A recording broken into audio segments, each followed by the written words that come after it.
Hello and welcome to Studio Talks. My name's James Swift. I'm Josh McNorton, and our guest today is Gav Cross. Hello, I'm a storyteller, a creative, and an idiot.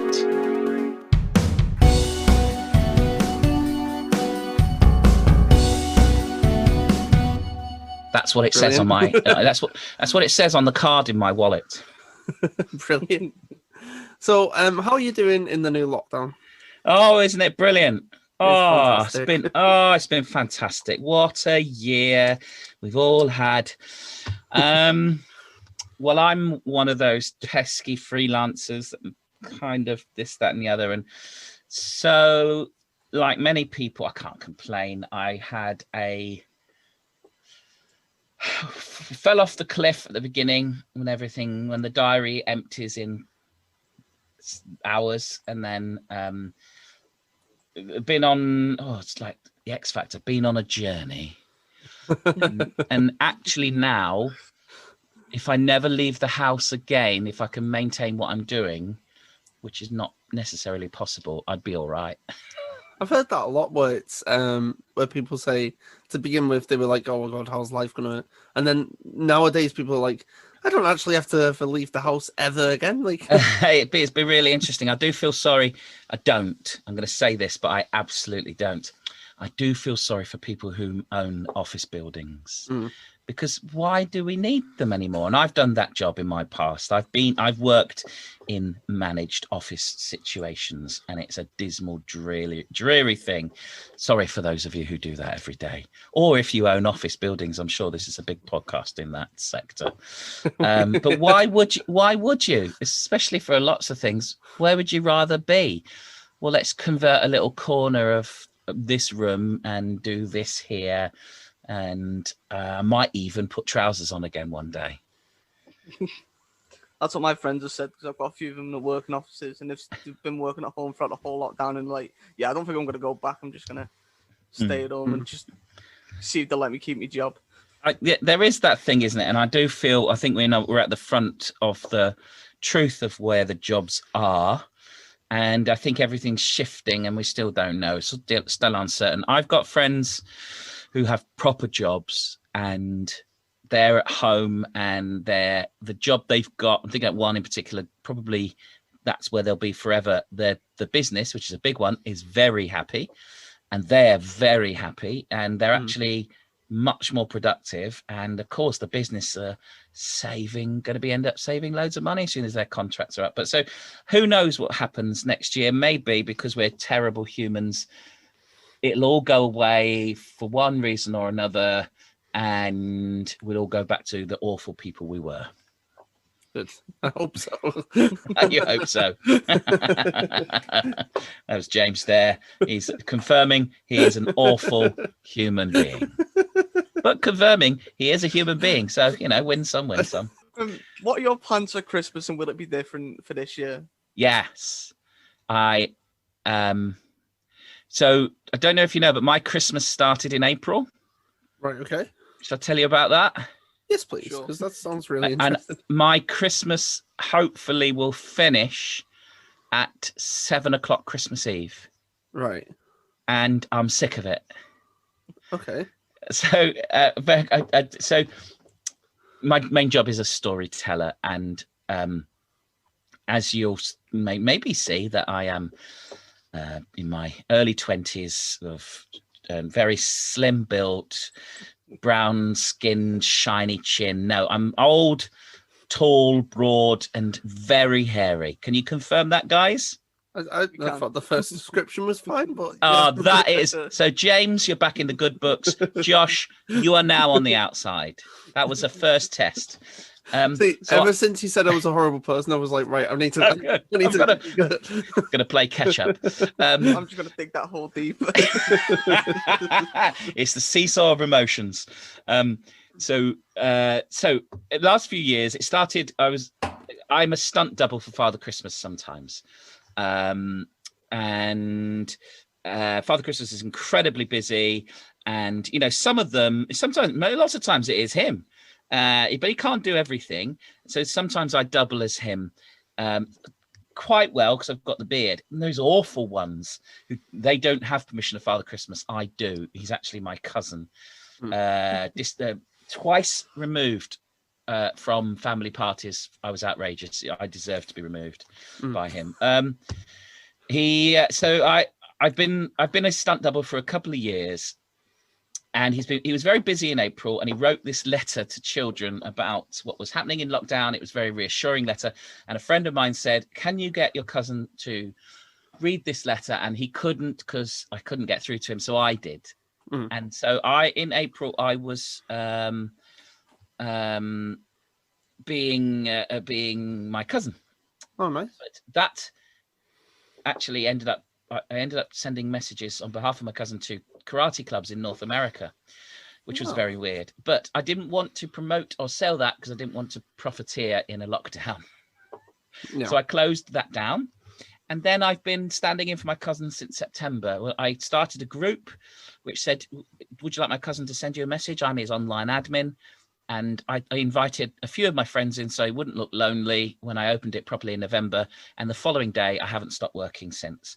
So right now, Father Christmas messages, Father Christmas story time bedtime, I'm going to be doing every Monday and Friday on my page, free throughout December. And then my Christmas ends on Christmas Eve and I'm going to sleep. That's good.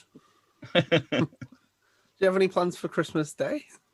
Yeah, I do. I've got my kids this year, and so we're going to have a lovely time. And yeah, it'll be. I'm really looking forward to that because I'm very fortunate that as a freelancer and a creative, my diary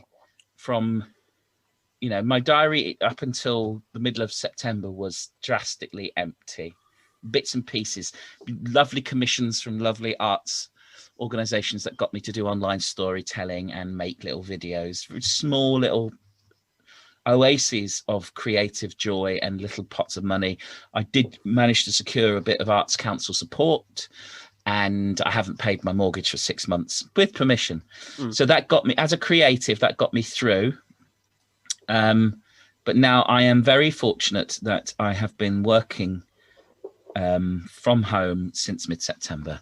So it's an odd situation to be in because, we freelancers, we creatives, we in this industry, we never have anything certain. Lots of us, not the terrible ones like me anyway. But I've had this certainty and it has saved me. Excellent. Cool.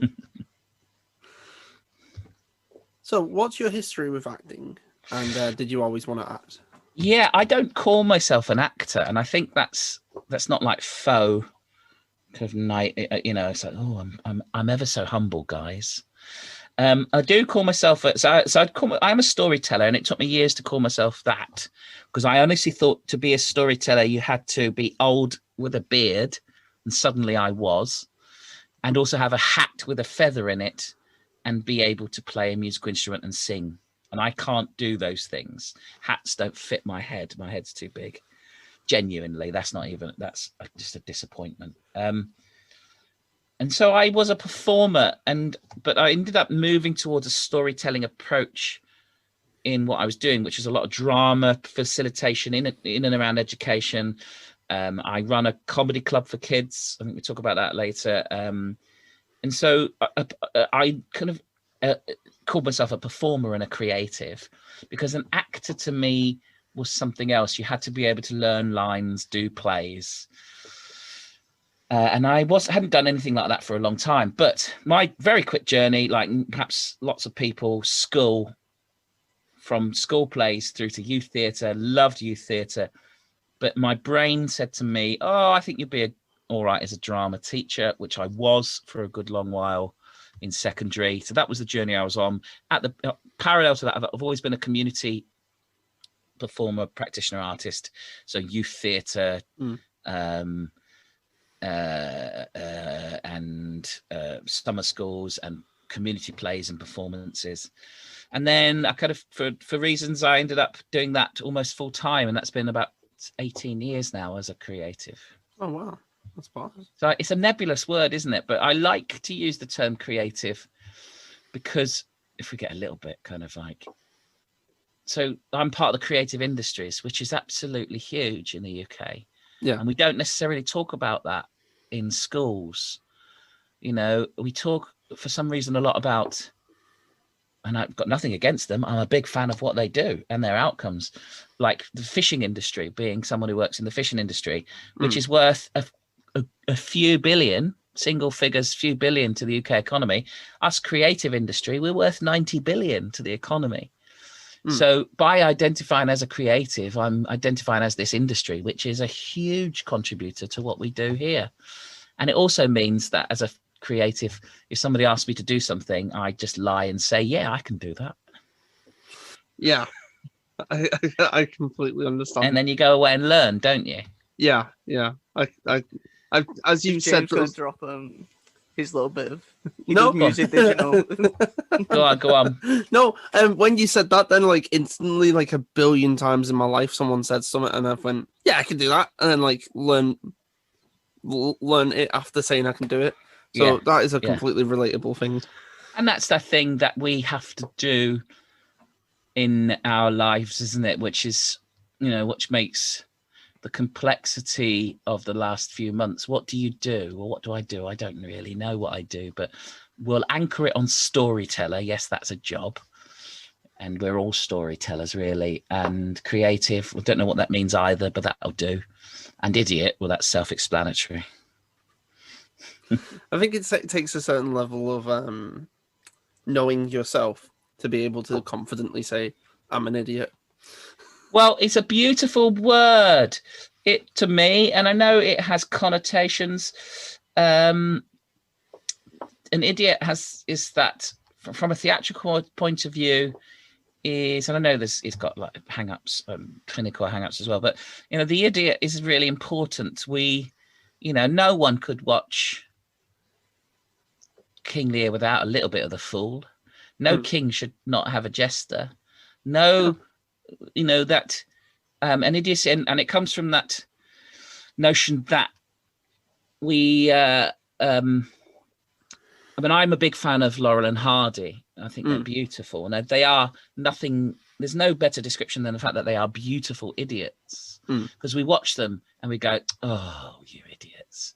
And that of course is, we accept their idiocy every time, because I don't know if you've watched any of that, you know, most modern comedy borrows from it, but they're in their short films, they are this at the beginning, it all goes really badly wrong, they hate each other, and at the end they love each other again, and it all resets. And then the next time we see them, we know that it's all going to fall apart. We know they're going to hate each other because they're idiots. We know that both of them, one doesn't know they're an idiot and thinks they're in charge, and the other one doesn't know anything. But that's what we love. And I was talking about it this morning, actually. Children in particular, when we're young, we love idiots. I mean, lots of grown-ups will say, oh, I don't like Mr. Bean. But loads, billions of people around the world do, particularly children. Huge again with children, the animation. But Mr. Bean is an idiot. Because we know he's going to press the button that says do not touch.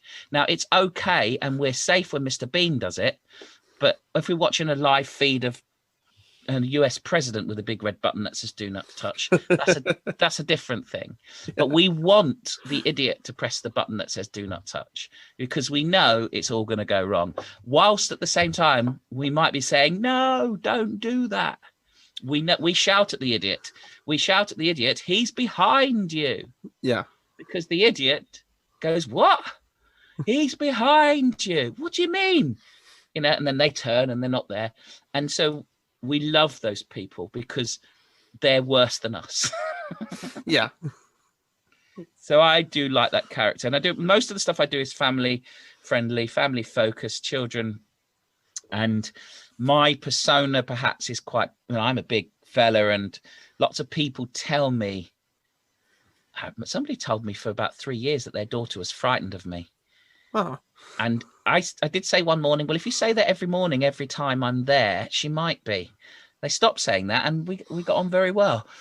Kids know that I'm pretending. They buy into that straight away, because kids from a very young age are very smart and very, very sophisticated. They are consumers of very sophisticated culture from a very early age, and that's why I like saying horrible things to them, because they know I don't mean it. Yeah. Only an idiot would take money from a family and then tell them they're awful.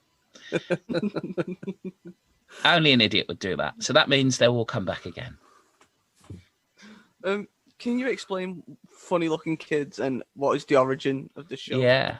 So Funny Looking Kids is a show mostly in the before times. We did a monthly show. It's myself and a bunch of beautiful idiots we all live in Liverpool. And we would do a monthly show at the Blue Coat in Liverpool. And really, we call it alternative comedy for kids.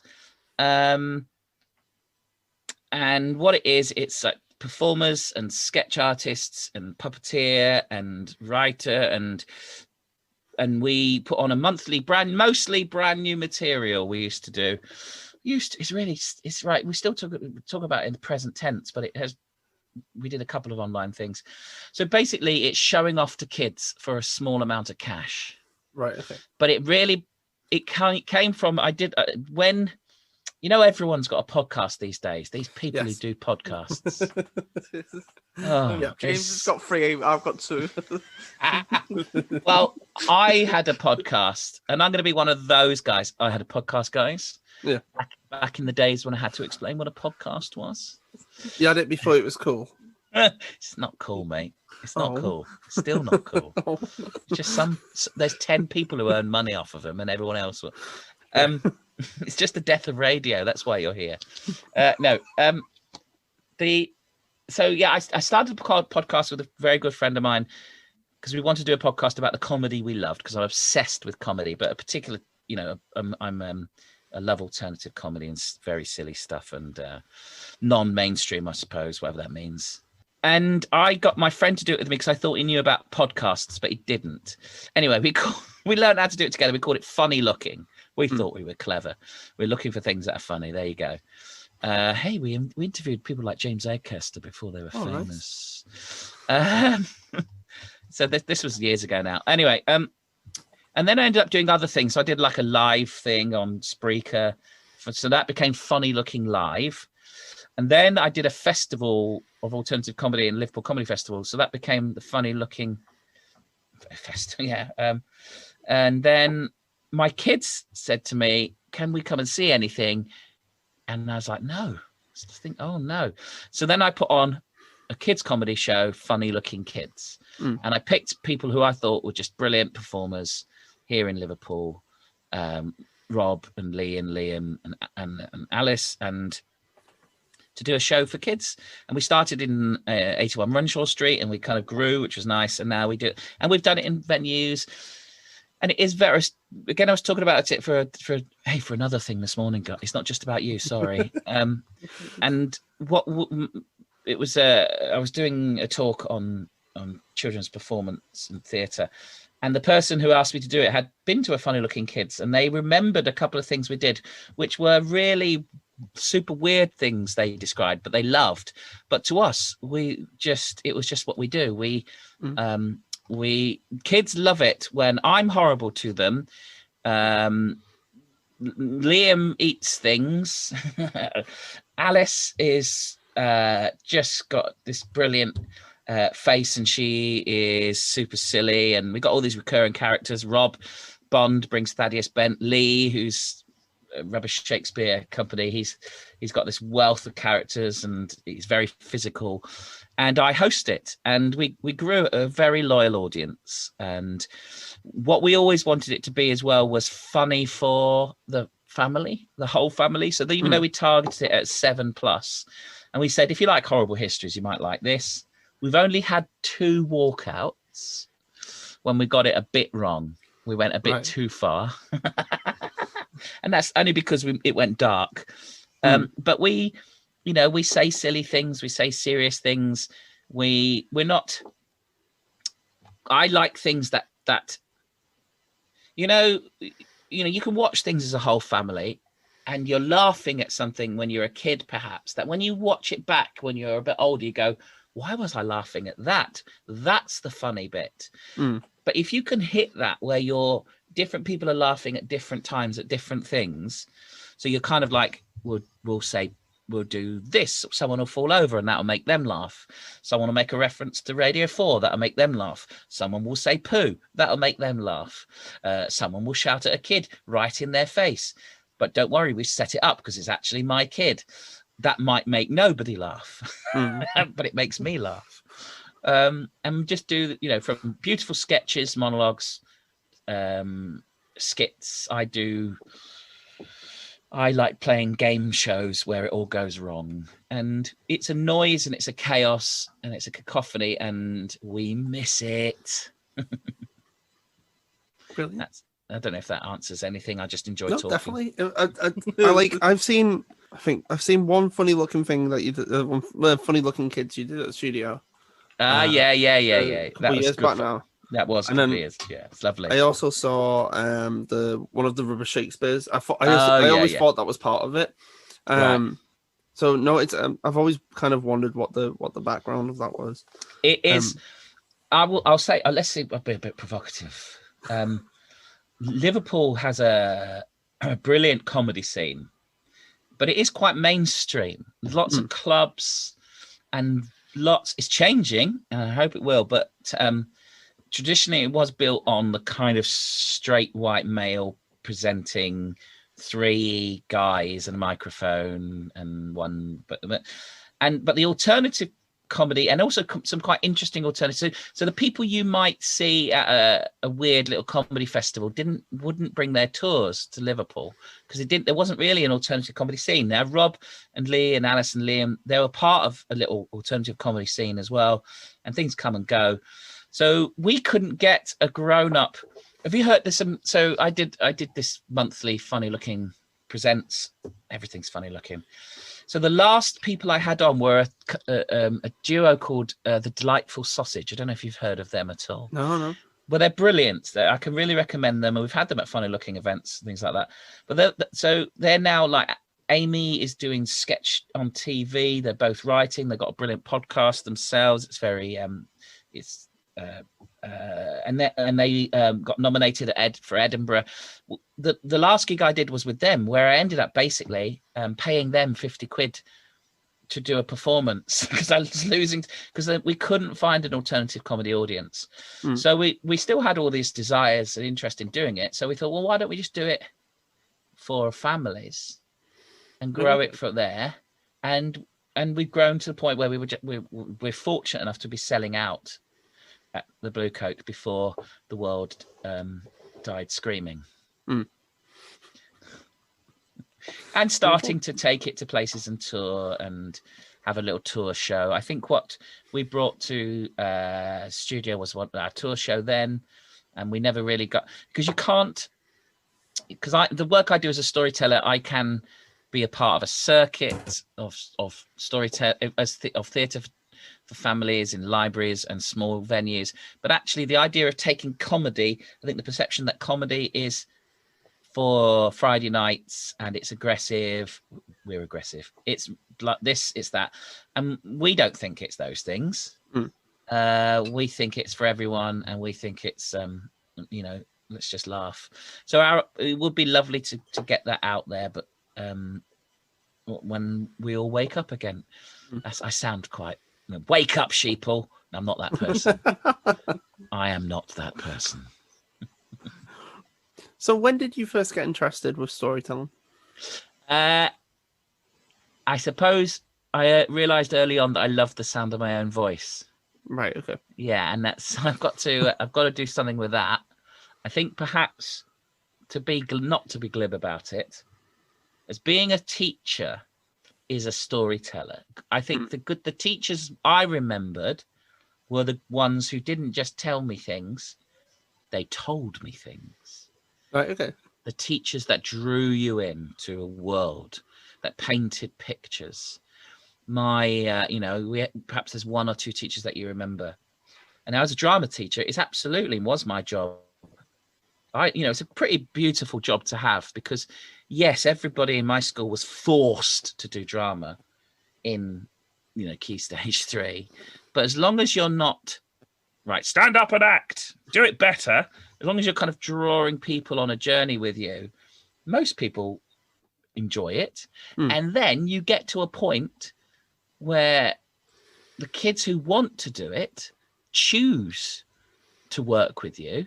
So no one's forced to do GCSE drama and A-level theatre studies and drama. So suddenly your week is full of people who want to be in your subject. It might be for you, not for me, but so it's a beautiful job where, we're all performing, all teachers perform, anybody who works in a shop is performing.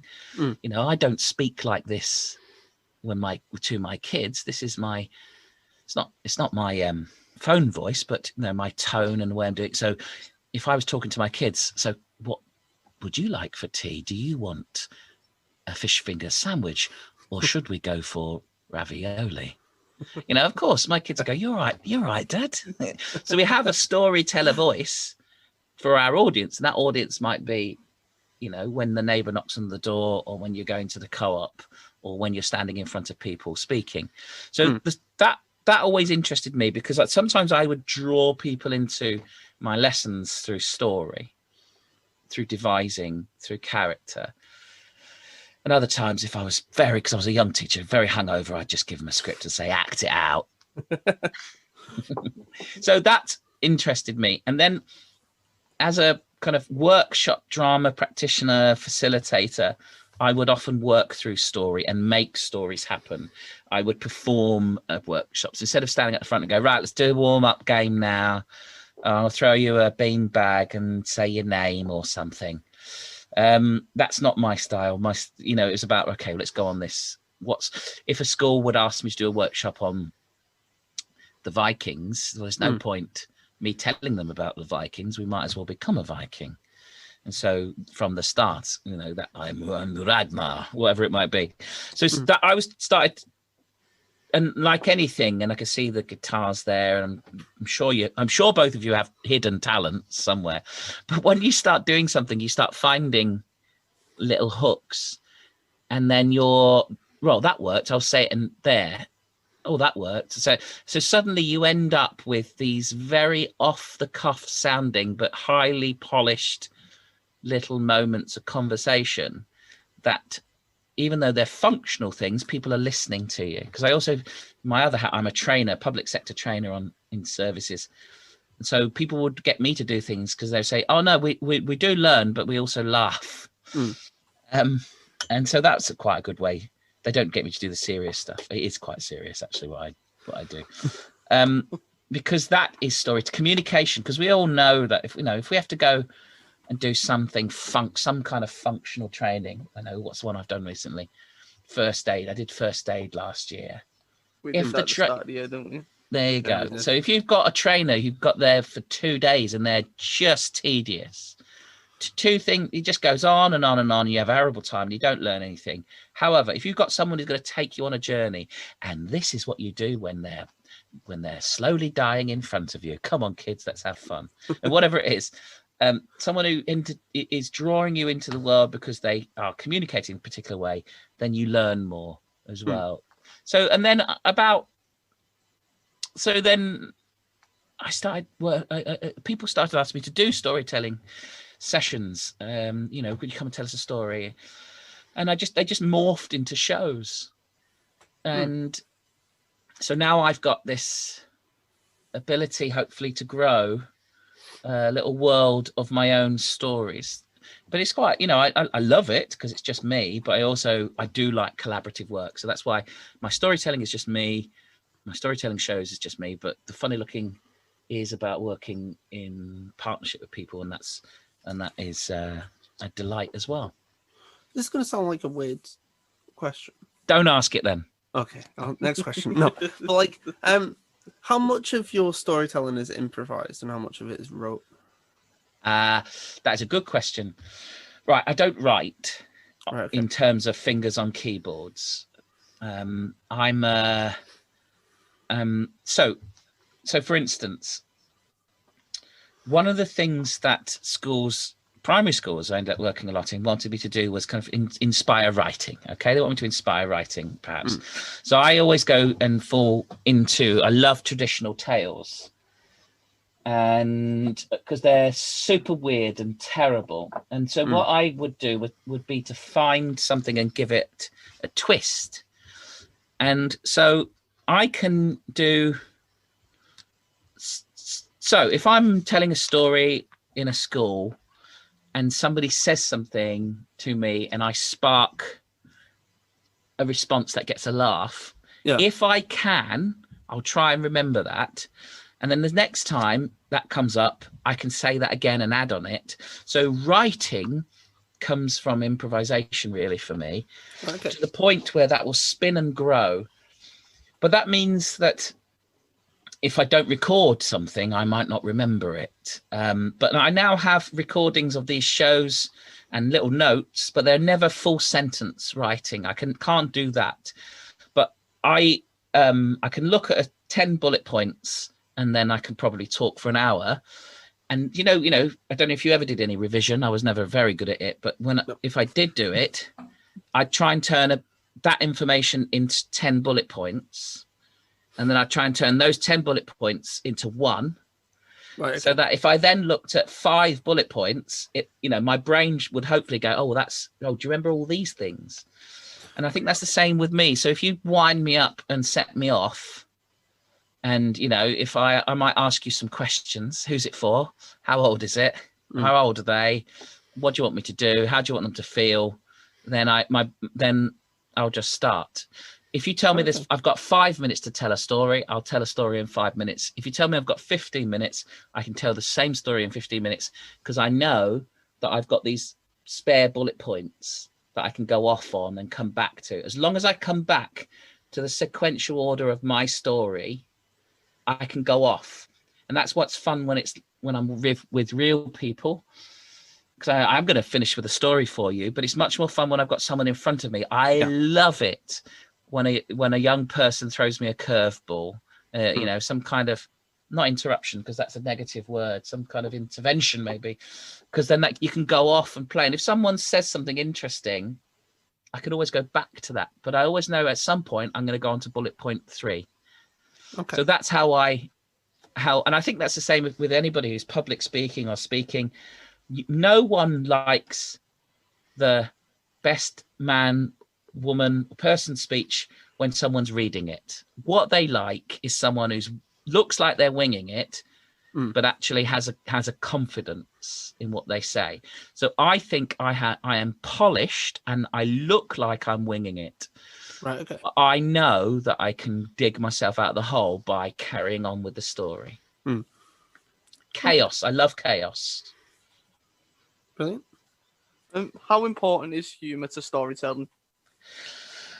For me, for me, absolutely.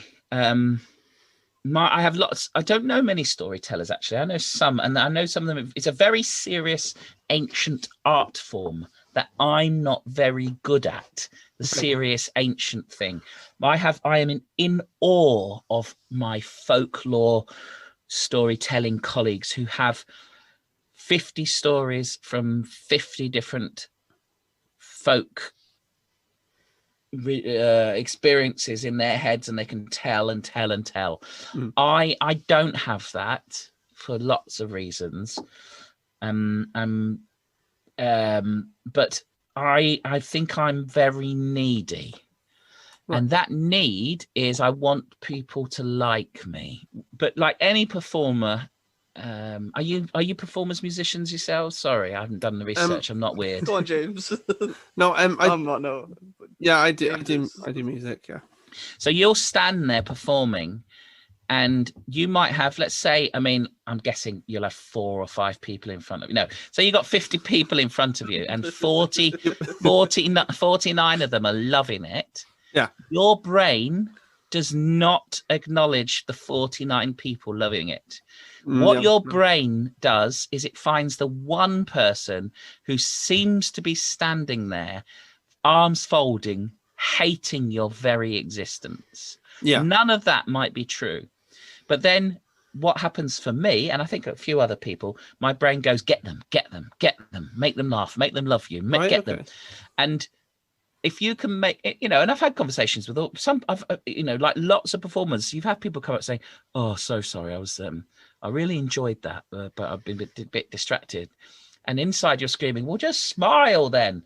But then on the outside, you go, oh, well, I'm glad you did, because your brain tricks you.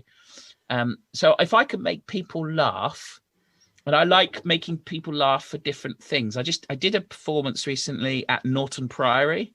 Okay. It was like between lockdowns.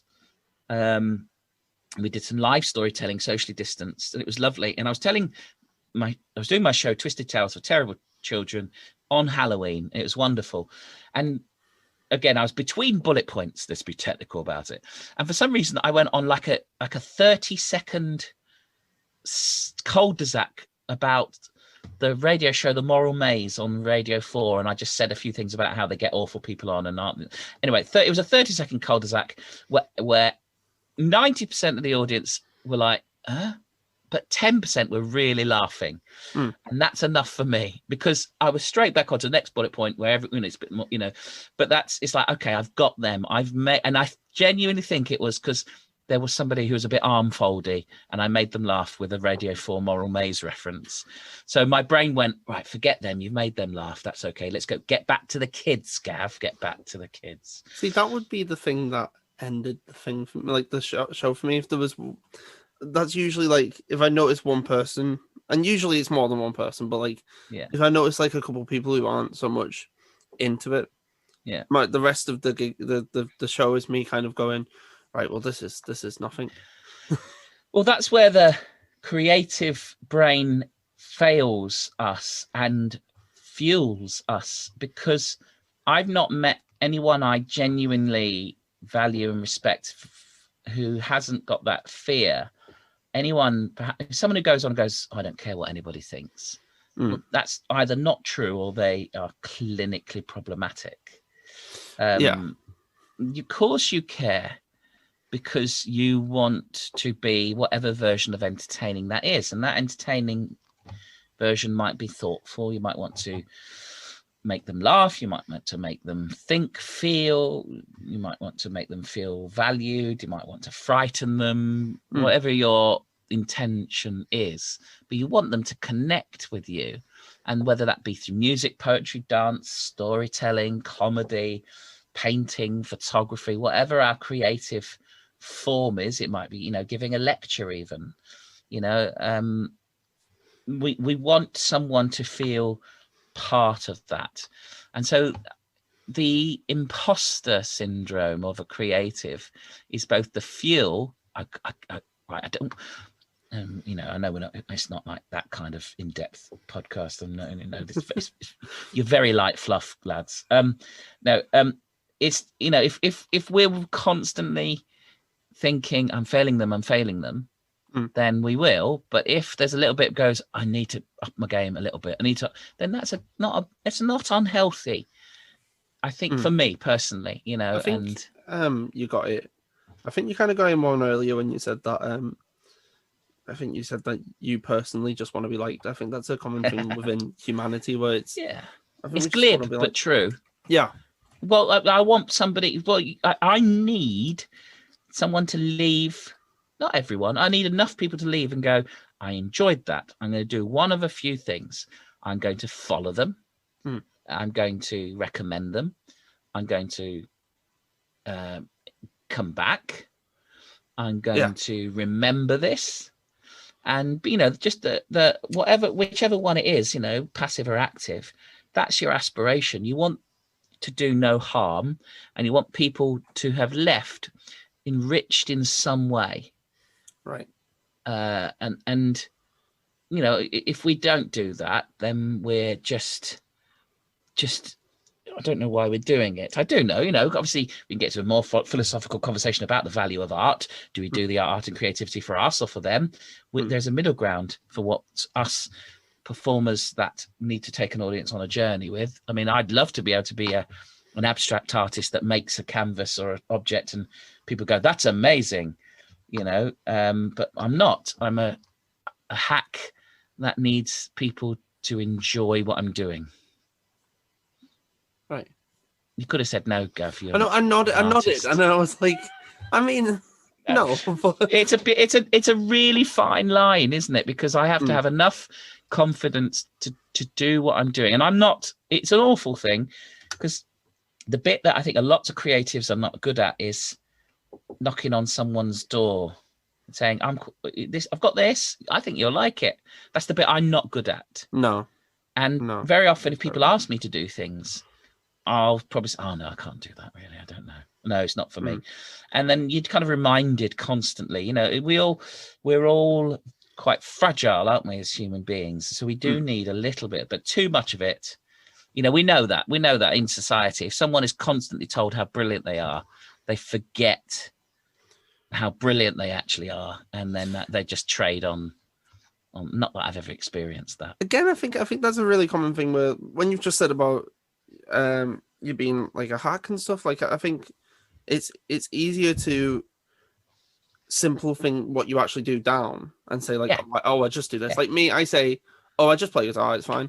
And like where people will say, well, no, you can play guitar and blah blah blah. I'm like, well, it's easier for. I mean, I guess it's easier for my ego to be like, well, it's not that good. Do you think? I mean, I do think about things like this. We do play ourselves down. We are humble, and I don't know. But do you think that maybe you know, we might look at, let's say, for instance, we look at Americans, right? And in America, we we have a stereotypical view of America. I'm really good at this. I'm really this is going really well, and we Brits will go, oh, who do they think? No. We will tell you if you're good at this. Right. Whereas in Britain, a lot of us like, well, if you like it, I'm really grateful. So you obviously did a lot of audience participation. Yeah. Through Twisted Tales and the other shows at the studio. Do you enjoy or dread it? And what has been your most memorable piece of audience participation? I personally love it. And I've probably said this a couple of times already. I love the chaos of that. That doesn't frighten me. Lots of people, I was talking to people today who, that what they said was, because when we think of audience participation, we do think of panto, which is no bad thing. Yeah. Kids love audience participation. Kids love being part. Not all of them, of course. And it's about picking on, and I use that phrase appropriately. It's about picking on the right ones, the ones who are, and I call it up for the game of it. If they know the game, there's no point me picking the timid, frightened child and then shouting at them. But I might be horrible to the kid that's been horrible. I might. And I think some of the people who've made me laugh the most over the years, and we're not talking about a comedian putting someone down. We're talking about taking on board, owning what someone says and turning it around, either to look terrible or to make people laugh, or to even make a young person feel quite valued by contributing. I love the chaos. We've Funny Looking Kids in particular, we thrive on it. So two quick examples. I love making game shows that all go wrong. And then I think maybe you saw me I'm trying to think of what that show was. You saw me do the water game, which is an old drinking game. So I like taking drinking games and playing drinking games without alcohol, can I add, with 7-year-olds. And the chaos, and then sometimes some kids get very upset with me because they've lost. Now, I could, if I was a nice person, say, you did very, very well. But I've also set up the whole game, which is there's going to be one winner and 4 losers. And if you lose, you leave. You go. You've lost. Okay? So do not volunteer yourself if the only thing you want to be is a winner, because so that then allows me to when the kids argue with me, say, you've lost, you're a loser, leave. I can be horrible because I've kind of negotiated that already. So my favorite times when I've played that game is when a small child volunteers, and some children are small, but they're not that young. And when a tiny child volunteers, and it's like partway through saying, I know it's chaos and horrible. And I say to them, hang on a minute. Do you have permission from your parents? Because I am going to be horrible to you. Mm. And you look at the parents, and the parents, like going, yeah. And the kid looks at you like going, yeah. And so I really enjoy that moment, especially if they start biting back, where I can be 6'1" to a 3-foot child and lean down and just go, you've lost. And if the audience go, then I can turn on the audience. Why are you showing this child pity? Pity is the worst emotion. All I am is honest. Your pity does nothing. So, you can play that. So whatever the route. Yeah. So I've got a couple of things where depending on the child might say this or say that. I've got 2 options. The route I can go. If they're up for the game and bite back, then I can bite into them. If they're not up for the game, I can bite the audience. Right. Okay. I love the chaos. I love it. We did do a thing. Well, two of them of the team did a thing where I can't remember what the gag was, but it involved throwing wrapped sweets on the floor. Right. Okay. And that meant 3/4 of the children in the audience ran out of their seat, picked up the sweets, and it ended up them almost fighting this person for more sweets. But brilliantly, the performer, who I will not name because it wouldn't be fair on Lee, had hit the things he wanted to say, and he just kept saying to begin with, no, not yet. No, not yet.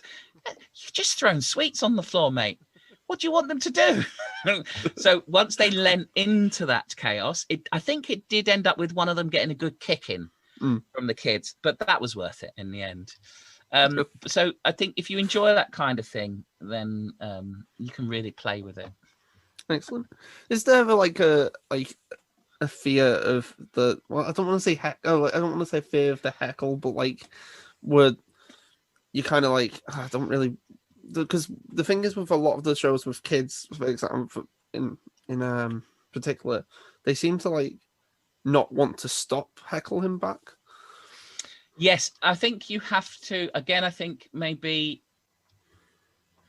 So there are techniques and performance styles and approaches. So if you establish, and again, if we're doing funny looking kids, so I'm the host, so I'm allowed to be the one that says no, right? Okay. Stop. I can be a teacher, I can be a parent, I can nurture, I can tell. If I'm on my own, it's different. Our young people are very sophisticated. They understand signs. So when it goes chaos at Funny Looking Kids, it's because we are, other than that once, I think, we are kind of allowing it.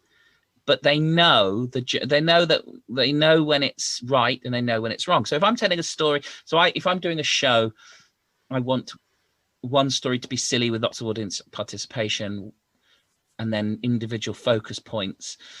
Actually, the kids know that. The young people know that. They are very strong readers of signs and symbols. They are immersed in story. They are told stories. They are much more sophisticated about understanding their role as being part of the narrative, perhaps than grown-ups.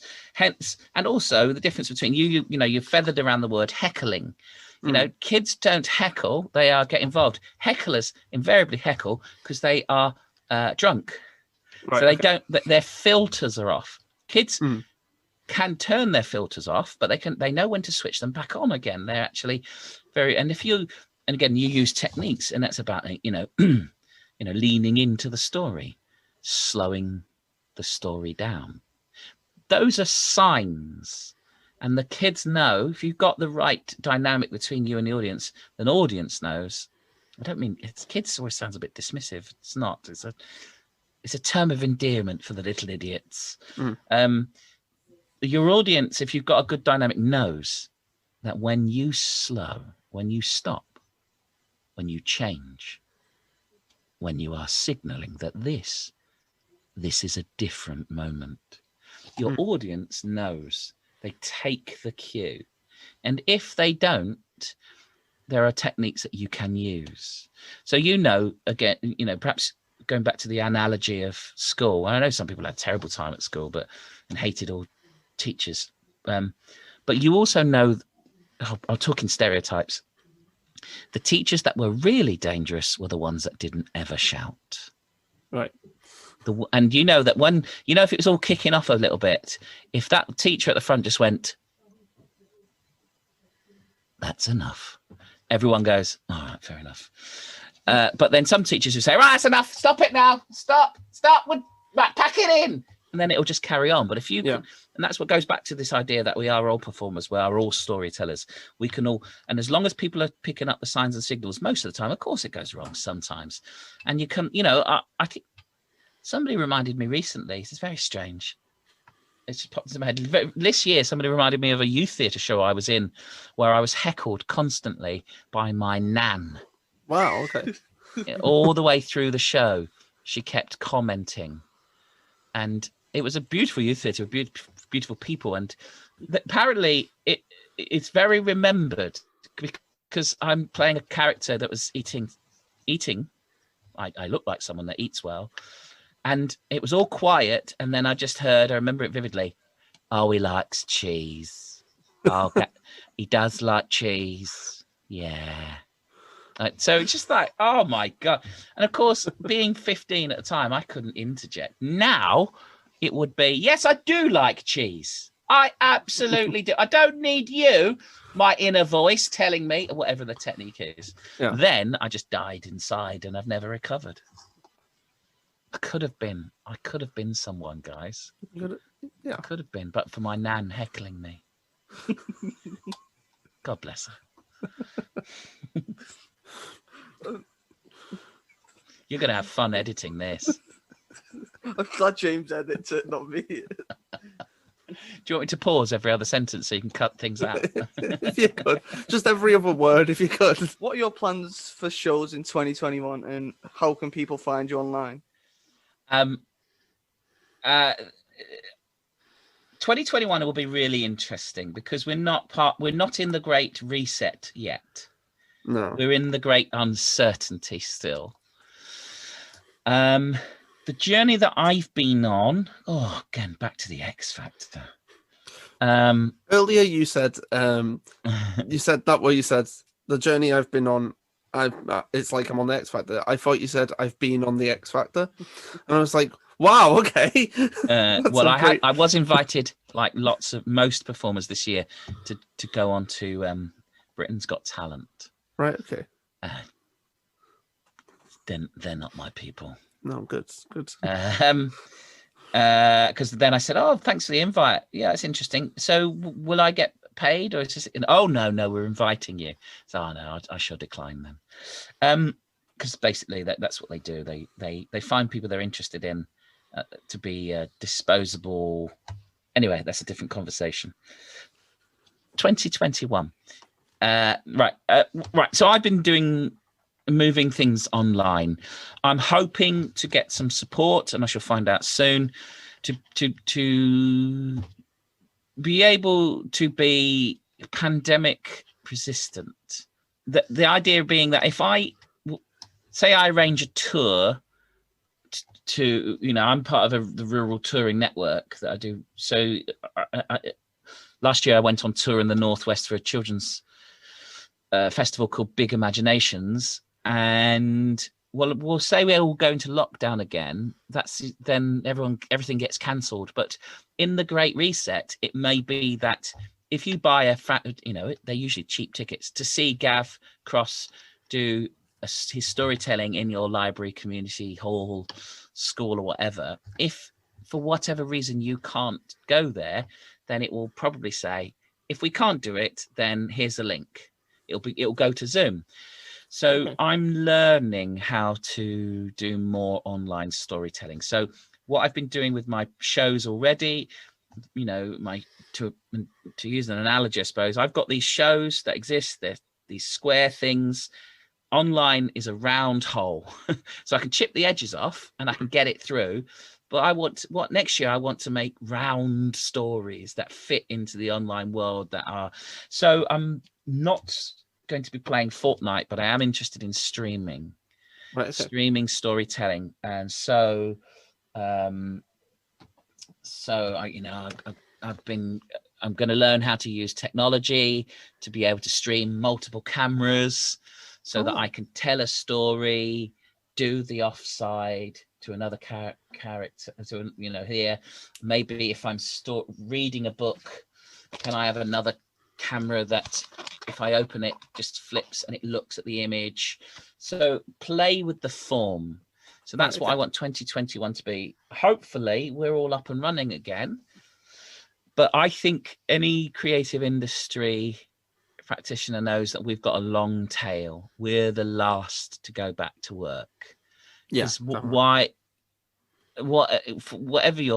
if I was asked to do a gig in a stand-up comedy gig in a room that was standing capacity of 100, the 100 people that would turn up to that tomorrow, I do not want to perform to. Yeah.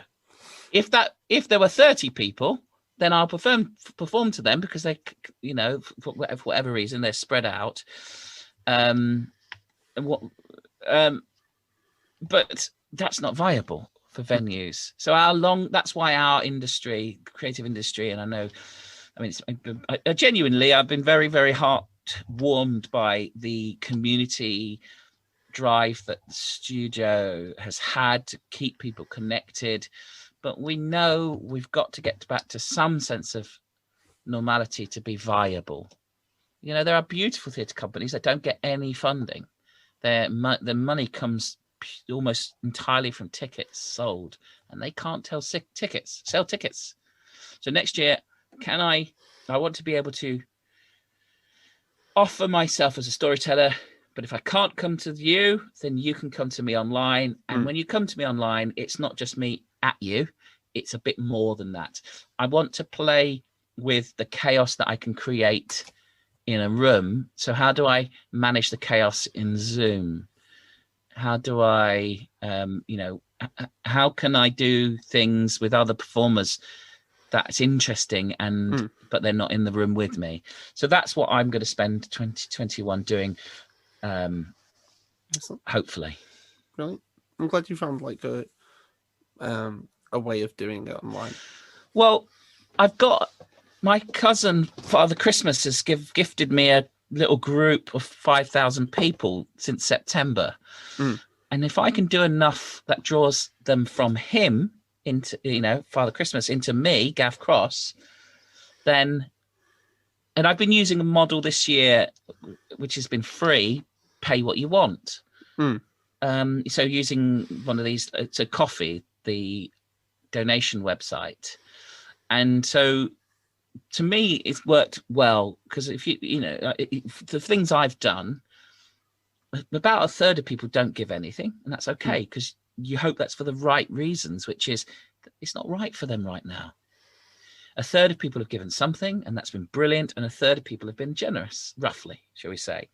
So actually, it's worked for me, and I want what I do to be seen. I need to earn, but I don't, we all have to be reasonable about it. So if I can do a piece and perform, and that is on the journey of being what I would get if I was doing it in their place physically, then I have saved my travel. I have saved time and energy and costs. So I'm winning, aren't I? Exactly. Yeah. Yeah. Brilliant. So where can people find you online? So Gav Cross, that's me. Facebook is where I'm, because it's not cool. Kids don't go to Facebook. Gav Cross Storyteller. Don't click on my real profile. That's not right. Because I'm just angry and an old angry man on that, railing against society. Gav Cross Storyteller on Facebook, Gav Cross on Twitter and Instagram, and gavcross.co.uk for a very bad website, which I don't update. But the Gav Cross Storyteller is where I'm learning how to offer the free storytelling, which is exciting. Excellent. Cheers. So ending, would you like to read a story? I'll tell you I'll tell you a quick story. Do you want to make a seasonal Christmas story? Christmassy. It's not Christmassy at all. Let me start that again. Edit. Excuse me. Right. Okay. So actually, I think I've told this story at the studio last year. So if you were at Twisted Christmas Tales, you might have heard this one, but I'll tell you a shorter version of it. I love stories that don't fully give you the answers. So if you could come up with the answer to this question, you can put it on the back of a postcard and send it to BBC TV Centre, Wood Lane. Now, this is a story of a snowman. I love snowmen, snow people. My childhood memories of making snowmen, a rare thing. We are a temperate island. It very often ends in tears, doesn't it? Because you make a snowman and your hands get cold and you go home and you're crying enough to get hot chocolate out of your family. It's what really warms my hands. But who cares about the snowman? Now, in reality, we make this rancid thing out in our back garden. But in the stories, we walk across the fields to the top of the hill where the snow falls in soft, undulating drifts. No one has been there turning the sloe into a sludgy mess, ruining the picture book. No, this is beautiful snow. And we make this snowman, and we are wealthy enough to have a scarf and a hat to spare and to hand, and one of Grandpa's old pipes. That's what the storybooks say anyway. We make this snowman and we find these pieces of coal that happen to be in our pocket, and a perfectly shaped twig for a mouth and a carrot for a nose. And this beautiful snowman glistens, and we slide back down the field to the warming arms of our beloved family, and we tuck up under a blanket around the fire. And then we forget about these snowmen. Now, better storytellers than I will tell a story of it coming to life and a beautiful experience. No, not this one. This is not a very happy snowman. The carrot is now graying and drooping. One of the pieces of coal has fallen. It has one eye.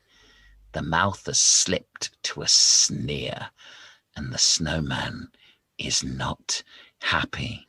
It's been abandoned. The snowman does wake up, but like most of us in the morning, this is a very grumpy snowman, and he starts to shuffle down the hill with a thump, thump, thumpety thump, with a clump, clump, clumpety clump. I don't know about you, but that shuffling movement that a snowman will have to use to move, to me, is absolutely terrifying. And if you looked up and you saw this object shuffling its way across, you would not take it by the hand and fly into the sky. You would run. But the little old man outside his cottage ignored the clump, clump, clumpty clump, until this twig-sticked finger said, "Oi, you stupid, stinky old human, I am cold." A talking snowman. Well, of course he's cold. Of course he's cold. He's a snow. "I am cold. You've got a nice jacket there. Give me those nice jacket. Put it on me. I'm cold. I don't like it. I've been left at the top of the hill." The old man, terrified, of course, handed over the jacket. And off the snowman went further and further down the hill towards the village to find these children that made it. Clump, clump, clumpety clump. You stinky old woman, at the edge of where the stinky old people live in stories, not in reality. No, if there are old people listening to this, I do not think you are stinky. And if you are, I'm sure there's a good reason for it. In the story, please, if you are affected or offended by anything in this story, then please find someone to talk to. I have no interest. You stinky old lady, that's a nice shawl. Looks warm, and this jacket's not enough. It's not enough. Give me that shawl. Give me. I don't want to give it to you. I'll get cold. I don't care. So, you know, when I tell this story for real, I do play the grumpy snowman. I've got the face for it. And this is at this point where I get to look at a child and start being really horrible to them, which I really enjoy. Clump, clump, clumpety clump, the snowman heads further into the town, and they see a child with gloves, those soft, mitteny, knitted gloves that you see again in storybooks, and we know the reality. Woolen mittens, pointless, and they get soggy and horrible, and our fingers freeze and probably fall off. That's what happened to me as a child anyway. That is not true. Or is it? No, it's not. It's not. Or is it? Well, that's not for you to know. The child hands over the gloves, but it's not enough. A glove, a shawl, a jacket, it's not enough. The snowman sees a house at the edge of this village. The wisest person of the village lives. And of course, as we all know, within a village, the wisest person is always the teacher. The snowman goes up to the door and knocks on the door with a bash. And the teacher opens it and bats not an eye, looking at this terrifying visage. Don't think about it. If you are a child, what I do not want you to think about right now is a terrifying snowman with a grey, shriveled nose, one eye, a sneering mouth, stolen clothes, bashing at your door as you sleep, soft, safe, and warm in your beds. Do not think about this happening tonight. Just sleep well. You'll be fine. Hello, says the teacher. I'm cold, says the snowman. You are a snowman. I don't need your quit. I'm cold. What are you going to do about it? Well, come in, come in. In the snowman came. Make yourself comfortable. I was just having some dinner. Would you like a bowl of soup? Yes, I would like a bowl of soup. Make yourself comfy on the sofa. Tuck yourself in there. There's some blankets. The fire is roaring. Get the soup. Get me the soup and warm me up. The teacher went. And before they went, they looked out the window and saw the child whose gloves had been stolen, the stinky old woman, the dirty old man. She invited them in and said, look, come in. Let's work together. Teachers, annoyingly supportive. Would you like a bowl of soup? She said to these cold three. They said, yes, good. She went to the kitchen and came back with the 4 bowls of soup. 1 for the child, 1 for the old lady, 1 for the gentleman, and 1 spare bowl. And they looked around. The snowman had hidden themselves.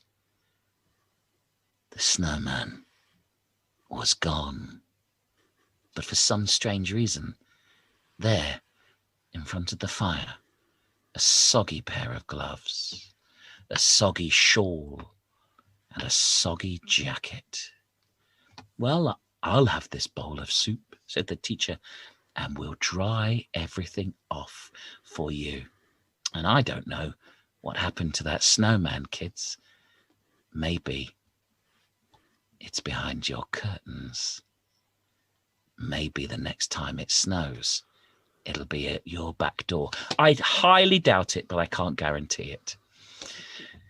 Thank you very much. Let's look forward to some snow. Thank you for that. That was absolutely great. That was excellent. Thank you for doing this today. It's been absolutely pleasure. amazing. My pleasure. I hope you have a really nice Christmas as well. I hope the same to half of you two and all of the listeners. I like to think we all like. Yeah, I know. I just want to. I'm not gonna. You know which one I mean. You know. Everyone does. We've talked about it. The audience and I, all the listeners and I know which one of you I was referring to then, and they know why, and they are all waiting for your apology. Go on, James. Sorry. Apologise. Yeah, I'm sorry. Oh, well, I'm not here. It's not for me. Thank you very much. This is a genuine pleasure to be invited on this. I am a great admirer of the studio. I'm a great admirer, and this sounds glib, and this is the first honest thing I've said. Everything else was lies. It's not even my real name. The way that you have continued as a group of brilliant people to make things, to share, to connect, is genuinely inspirational, and I will always hold the studio in Widnes in very high regards. All of that sounds, considering everything else I do, all of that sounds not real, but I actually meant that. Brilliant. Thank you again. Thank you. I'll see you soon. You take it.